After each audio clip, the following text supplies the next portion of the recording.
আচ্ছা দোস্ত, বিবাহিত জীবনটা আসলে কেমন আমাকে একটু বোঝাতে পারবি? তোর মোবাইলে যতগুলা গান আছে তার মধ্যে একটা গান রেখে বাকি সবগুলা গান ডিলিট করে দে। তারপর সেই একটা গানই প্রত্যেকদিন শুনতে থাক, তাইলেই বুঝবি যে বিবাহিত জীবন কেমন। আচ্ছা দাদা, আমারে বড় দেখে একটা ঢোল কিনে দাও তো, আমার খুব ঢোল বাজাইতে ইচ্ছে করতেছে। না, এটা কখনোই সম্ভব না, কারণ তোকে ঢোল কিনে দিলে তুই সবসময় ঢোল বাজিয়ে আমাদেরকে ডিস্টার্ব করবি। আরে না বাবা, সব সময় ঢোল বাজায় তোমাদেরকে বিরক্ত করব না।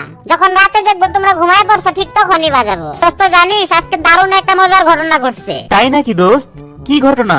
আর কইস না, বিকেল বেলা পার্কে গেছিলাম ঘুরতে, তো যাই দেখি অনেকগুলা ছেলে মেয়ে জোড়া জোড়ায় বসে প্রেম করতেছে।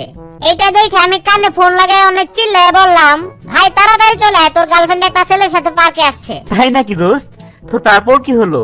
আর কইস না, শালার 2 মিনিটের মধ্যে 10টা মেয়ে উঠা পালাই গেছে। দোস্ত জানিস, আজকে আমার গার্লফ্রেন্ড আমাকে ছেড়ে চলে গিয়েছে। তাই নাকি দোস্ত? এ তো খুবই খারাপ কথা। আচ্ছা শোন, তোর একটা বুদ্ধি শিখাই দেই। এরপর থেকে সবসময় গার্লফ্রেন্ডের কাছ থেকে বেশি করে টাকা ধার নিয়ে রাখবি, তারপর থেকে দেখবি তোর আর কখনো ছেড়ে যাব না। বাচ্চারা সবাই মনোযোগ দিয়ে শোনো। সৃষ্টির সেরা জীব মানুষকে সবসময় ভালোবাসতে হবে। ধনী গরিব সবাইকে এক চোখে দেখতে হবে। মনে রাখবে, যে মানুষকে ভালোবাসে না সে কখনো মানুষ হতে পারে না, সে হচ্ছে পশু। স্যার তাহলে কি আপনার মেয়ে পশু নাকি? কি বললি হারামজাদা? আমার মেয়ে পশু হতে যাবে কেন? না, গত 1 বছর যাবত আমি আপনার মেয়েরে ভালোবাসি, কিন্তু সে আমার একদিনের জন্য ভালোবাসে নাই।